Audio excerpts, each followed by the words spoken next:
Everybody see that great rainbow yesterday? Yeah. That was for you. For you? Yeah. I live here in Asheville, so I appreciate the things that you love about it too. It's a beautiful place. You hit it right on the nail with why I'm here first, because I wanted to talk about the inner being. I've heard a lot of times to talk about your inner being knows before maybe your conscious human self knows. Is that correct? It is, because your inner being has a lot of knowing and has held knowing that maybe you haven't caught up with. But even more important than that, as you've lived life, you have asked for more than you currently are letting yourself acknowledge. And every time you ask for more, your inner being knows that too, because you are a vibrational being. Esther's mother is on her mind today. She thought about her when she was waking up. And another thing that her mother used to say on a really regular basis is, listen to what I mean, not what I say. Because she would get her words tangled up, and her daughters would laugh at her, knowing that she didn't really mean to say that. And she would say, you know what I mean, listen to what I mean, not to what I say. And her mother was wiser than Esther knew at the time, because that's what we mean also. The universe is listening to what you mean, not to what you say. So life causes you to ask for things that you may not be speaking out loud, or life causes you to desire things that your beliefs may be in contradiction of. But your inner being knows what you mean and becomes what you mean, becomes what you vibrationally mean. And so that's what we mean by that, is that there is a vibrational reality that is known by your inner being, and eventually will be known by you if you will care about being happy and follow the happy thoughts. Following happy thoughts will lead you to what your inner being already knows about what you want. That's what we meant by that. Right. So in psychological terms, I always thought inner being would be part of the deep well of subconscious and the superconscious. It's the inspiration, well, the emotional before you go stuff. too far with that, deep well meaning lots of knowledge, and lots of vibration and ideas, yes, creativity. Yeah. But do you also mean hard to access? No. Good. No. Good. In fact, most psychologists before the law of attraction came mainstream would say there's so much that when it comes to the surface of the small conscious mind, now you're in alignment. And you've often said, if you're not in alignment with your inner being knows when. Your inner being understands where you are in relationship to where you'd like to be, and knows what your path of least resistance is. We are eager to have this conversation with you. We like where you're going with this.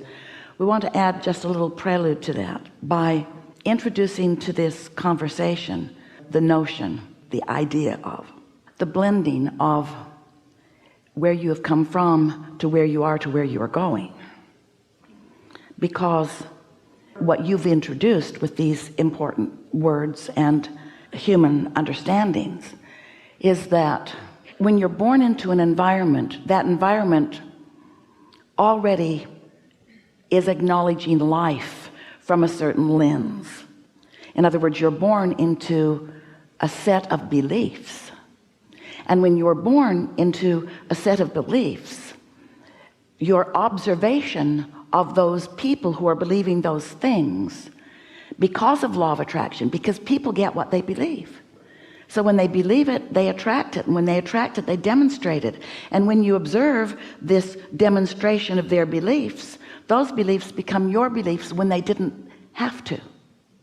So that's why it's sort of slow going for so many humans. Slow going to go from what is to what you prefer, because a belief is just a thought that you continue to think. But you're introducing here, what about beliefs that I'm continuing to think that I don't even know that I'm continuing to think? What about these unconscious beliefs? What about these things that I just picked up that I just accept as that's the way that it is? And what we would like to say right here at the beginning of this important conversation is that anything that you, never mind where you've come from, while it's all good and we're glad you came from it, Never mind where you came from, and never mind what they believed or what they handed off to you in terms of beliefs. Never mind that for just a moment. Instead, see yourself as standing where you are on your way to what you so beautifully introduced with your first words here today. Standing here on your way to the even more that you've become, so that rather than considering these beliefs that brought you here, if your emphasis could be upon where you're going from here, these beliefs would have less holding you back effect from your evolution that you want. Does that make sense to you? It's a looking forward sort of thing that we'll talk a lot about while we are together. So we just want to stick this one statement in, and then we want to hear more from you. When you're standing where you are and reaching for something more, that's when your emotions really kick in. And your emotions are the visceral, your feeling indicators of the vibrational variance in you, kind of resistance indicators. So if you have a belief, doesn't matter how long you've had it or if you just hatched it, because it's easy to come to flawed, erroneous conclusions all day long. You don't need your mother to do that. So as you come to a belief about something, something's active in you that you're thinking about, and your inner being knows that it isn't what you mean. It isn't what you mean. It isn't where you're going. It's not who you really are, and it doesn't serve you. Then your emotional indicator is going to be one of negative emotion. And if it is in harmony with who you really are and where you're going, it's going to be one of positive emotion. So if you're feeling emotion about it, it's not buried deep. It's not subconscious or unconscious. If you're feeling emotion about it, it matters. And we're going to add another powerful statement. Ready? Only if you're feeling emotion about it does it matter. Because if you're not feeling any emotion about it, it's not a big player in your vibrational mix. Which leads us to the next important thing. We're here to wake you up so you'll feel your emotions, because you feel them and don't like them, so you pretend you don't feel them. And Esther's mother wants to say to you, we know what you mean. In other words, law of attraction is not missing what your vibrational mix is. So that sounds like, even if you don't know, it's part of your point of attraction. Well, of course it is. Everything's part of your attraction, but it's not a big player. That's what we want you to hear. It's not a big player. If you're feeling emotion around it, it really matters. If you're not, don't worry, it'll get bigger. And when it gets bigger, then it's a player, and then you can do something about it. And until then, we wouldn't spend too much time wondering what's going on. Yeah. Inspiration comes so deep and so quickly and so rapidly for me. Sometimes I have to turn it down. Why? It's the belief that there's not enough days in the hour.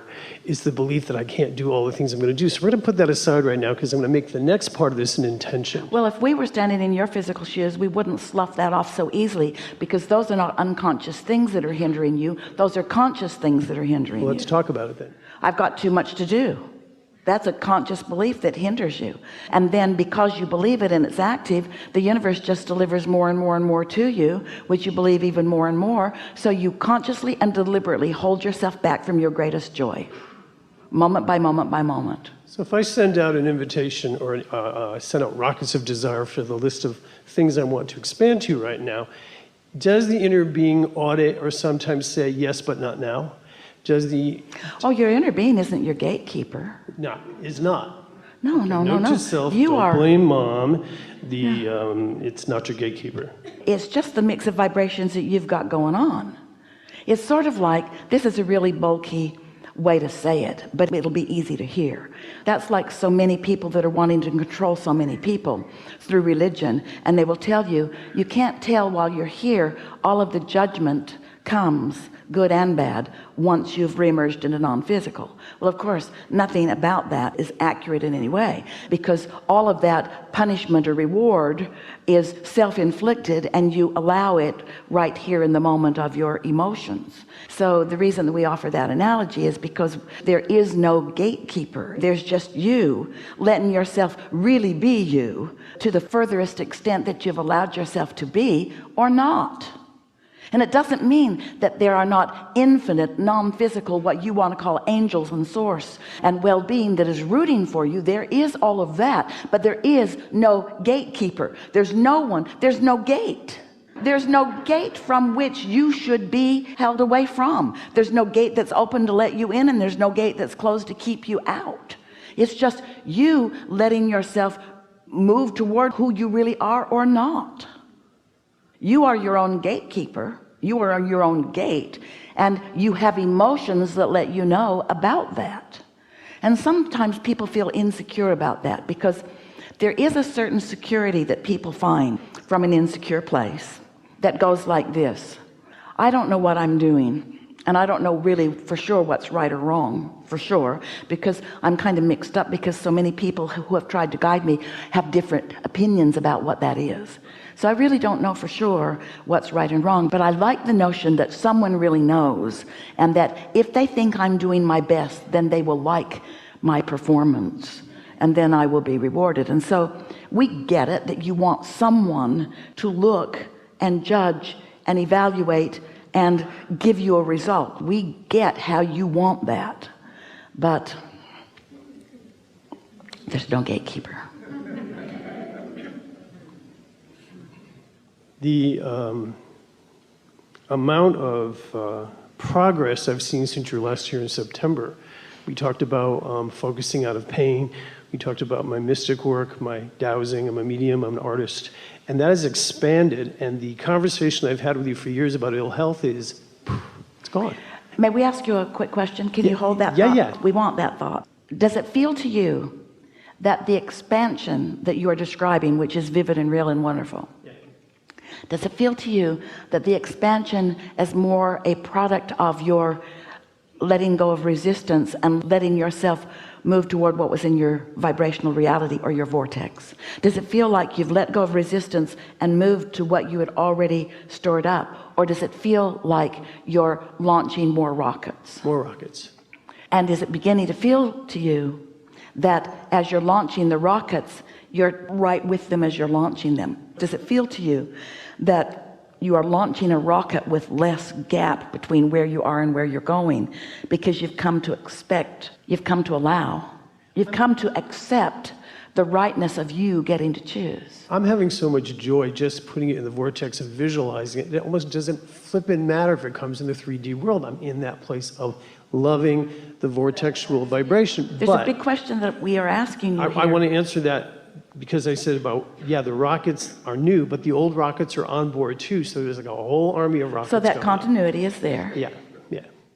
But the question that we want to activate for your benefit here in this very leading edge conversation is, as you feel the satisfaction of that new, does it feel to you like somehow you've found a way through understanding of how this all works to give yourself the permission to be unlimited? Yeah.